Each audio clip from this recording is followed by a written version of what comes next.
Welcome to this episode of I Don't Know Jack About Parenting, where today I'm going to talk about how it takes a village to raise children. So the big question is this: how are parents like us, who don't have a manual, who are doing the best we can, who feel as though we aren't enough, how are we going to raise healthy, happy children who we are proud of and still keep our sanity in that process? That's the question, and this podcast will give you the answers. My name is Ryan Roy, and welcome to I Don't Know Jack About Parenting, a podcast for parents who are being real with themselves. Welcome back to this episode of I Don't Know Jack About Parenting, where today I'm going to talk about how it takes a village of people to raise our children. You know, part of the impetus for this episode is there has been a passing of someone close to the family, and I'll do some other episodes here in the near future that you'll hear about this. But the outpouring of support for this young mom and this family that suddenly passed has been pretty amazing to me. If you're listening to me for the first time, I was abandoned by my father at age 5. I was in a large family. Without going into details, I always said I was the baby of 10. So there was a lot of kids to take care of. And through divorce and having a single mom, as I get older, I'm starting to recognize that, my family was in survival mode.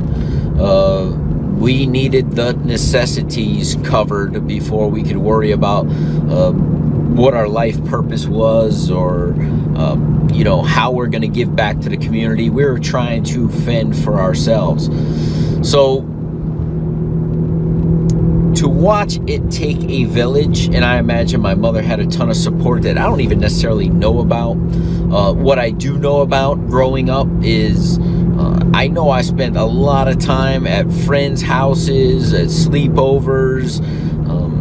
As adults, we recognize when a child needs some help, and we just do it without making them feel uncomfortable in any way. And what I'm realizing is I'm getting an opportunity right now. Listen, it takes a village. I'm getting an opportunity right now where one of my son's best friends happened to have lost his mom at age 8. And his dad's going to need a ton of support.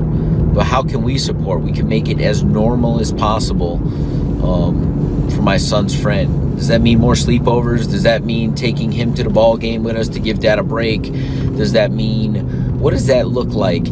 In something he said to me, he says, I don't know what I don't know right now, when we were at the service.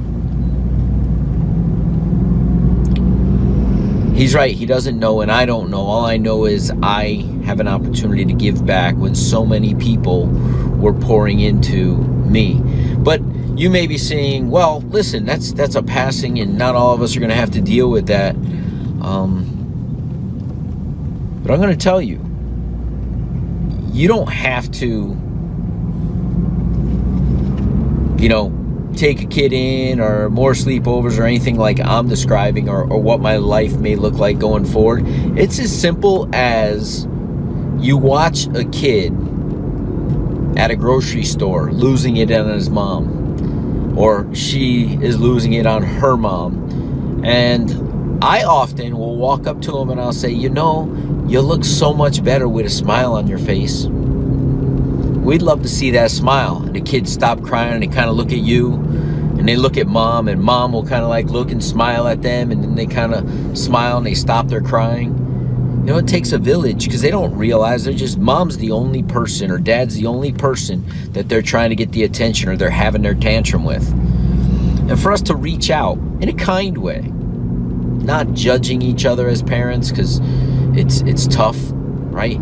It takes a village to plant these seeds of, oh wow, other people are looking. Or if I remember coaching soccer for my oldest one, a few years back, and the coach couldn't make that game. So I filled in as coach for a bunch of 5-year-olds. And I'm just running up and down the field laughing and trying to encourage them. And the ball kind of went to the other side of the field. And I sprint to the other side of the field like somebody kicked it. And there was this one lonely kid on the other side of the field, opposite team. And I started running towards him. I was like, kick it. I'm not his coach. I'm the other team's coach. You could obviously see he was shy. And he kicks it into the goal. And I start celebrating like crazy with him. And as we put the ball back on the field, one of the dads from the other team, he says, Coach, I need to get your name. I need my kid playing for your team. That wasn't his kid. He was just, my kid needs to play on your team. I said, why? Because you're having fun. And I want my kid to have fun right now.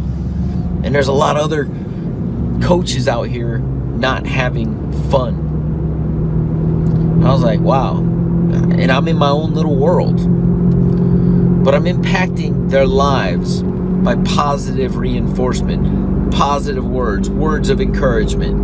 And I think those little things from the outside force, outside of our own parents, it takes a village.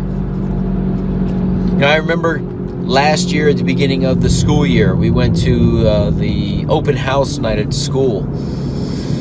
And one of the other parents saw me and says, "Oh, do you like the teachers?" And we have two every year because he does what's called dual language immersion, where he speaks Spanish half the day and English half the day, so he's learning both. We're really blessed to have that. And I said, I don't really know. I just met them. I said, but it really doesn't matter to me. And the mom looks at me and she says, "Why does it not matter to you?"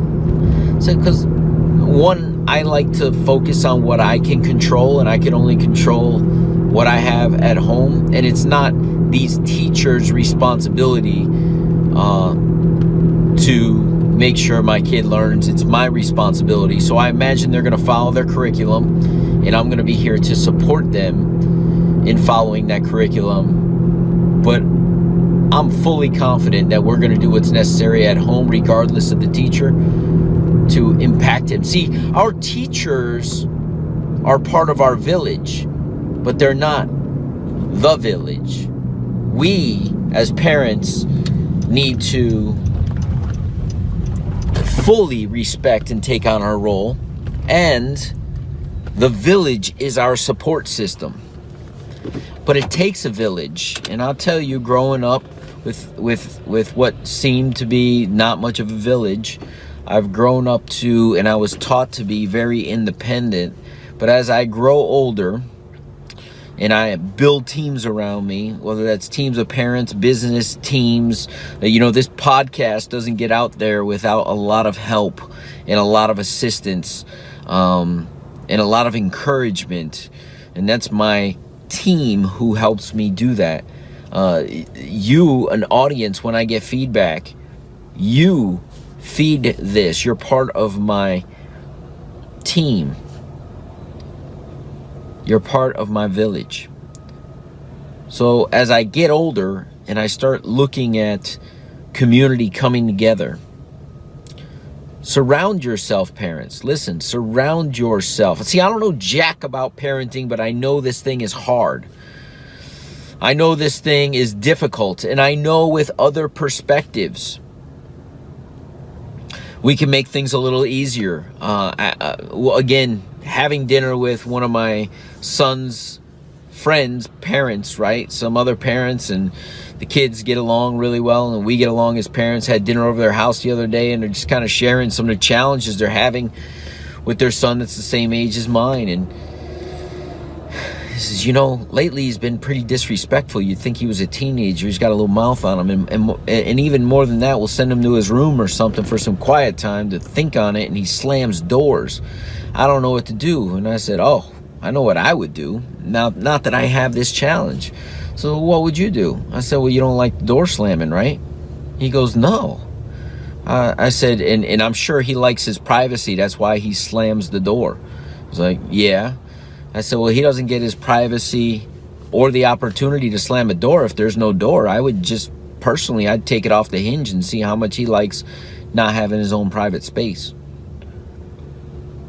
And they're like, oh, I love that idea. I said, yeah, Dad, you're handy. You know how to take that door off the hinge real easy. Go for it. Take the pins. The kid's not going to be able to put that thing back on.